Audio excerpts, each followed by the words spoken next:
Hey guys, I'm Gozirra. And I'm Bulldog, and we are Pulled Aggro, and we're going to be continuing our series today on free-to-play games. That's right, today we're going to be reviewing War Thunder. Now, War Thunder is an online multiplayer combat game developed by Gaijin Entertainment. It was released for open beta November 12th, 2012, and it was also ported to the PS4 on June 3rd, 2014. And without further ado, we bring you War Thunder. So you can choose a couple different nations to start off with. You can have USA, Germany, Russia, Japan, pretty much anything in World War II. Now there is different types of gameplay that you can actually do. You can actually be a tank, but you can only be it with German and Russians. But in this series, we're not going to cover that. We're just going to cover the flying aspect of it. So jumping right into flying, it's pretty realistic how it goes. Everything sounds realistic. It's realistic feel. If you turn too sharp and go at an angle, you hit G's, your pilot starts to black out, and it actually wears on your pilot as well. So the longer you fly, the more your pilot gets fatigued, and you can also upgrade that as you go along. Okay, let's talk about some graphics here. As you can see, the graphics are absolutely amazing. Yeah, they are fantastic. And they even give you a mode that even lets you use a Oculus Rift if you happen to have one of those.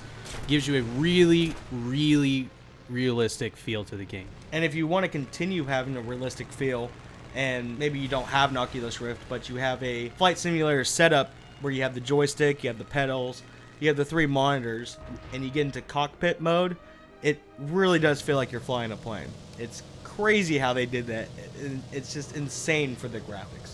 Oh yeah, the ability of having like all the lifts, the distances, all the ranges that you would get out of a normal plane, it is fantastic. It's a flight simulator in World War II settings. That's pretty much what this game is. Yeah, and as opposed to simulating it, you're legitimately flying and killing people. So in some of the features we're going to talk about, like from when I sat down and started playing this game, I was still very fresh on it.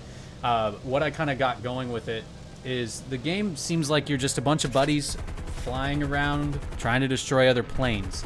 Now there are some objectives in this game, you know, capturing your points and doing your stuff like that.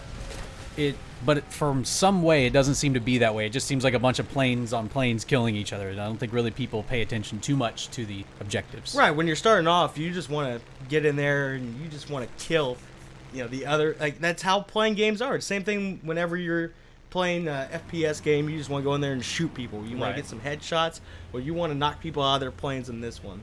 Things I like about, you know, the game in general is there are objectives.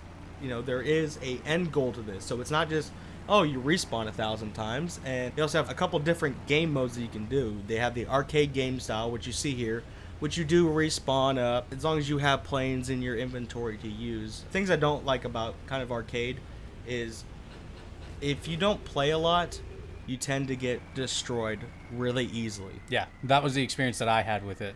I jump in, I got my few planes, I'm flying around, one shot from across map, one shot from across map, chase down. It's like, if you in arcade mode, if you don't play a lot, you do get rolled. Another thing that we noticed about the features is if you do want to play with buddies, you're kind of limited to playing with 4.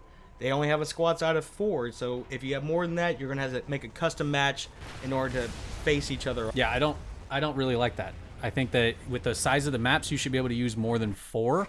I really think that would make the game a lot more fun. Absolutely.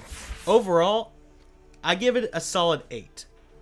The reason why I give it an 8 is because unless you play a lot and you get really good at the game, or you're just a natural and you know about flying and stuff like that, kind of a hard learning curve. But it looks beautiful, it plays beautifully, it's very smooth, it's very fun, and it keeps you entertained. The further you go into the game, you can unlock more planes. My overall is an 8.5. I think it's a great game, has a lot of entities that really make the game fun. You can level, you can do stuff.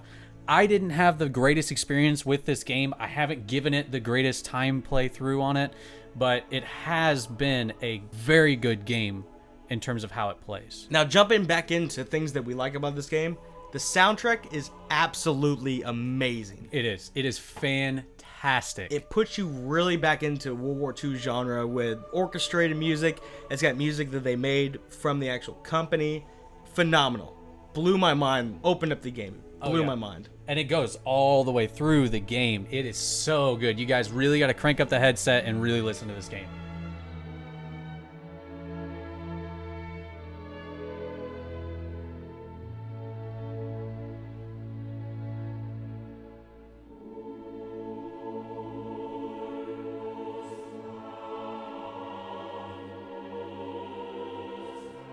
Well, that's all the time for us. This has been a review on War Thunder. I'm Gozirra. And I'm Bulldog.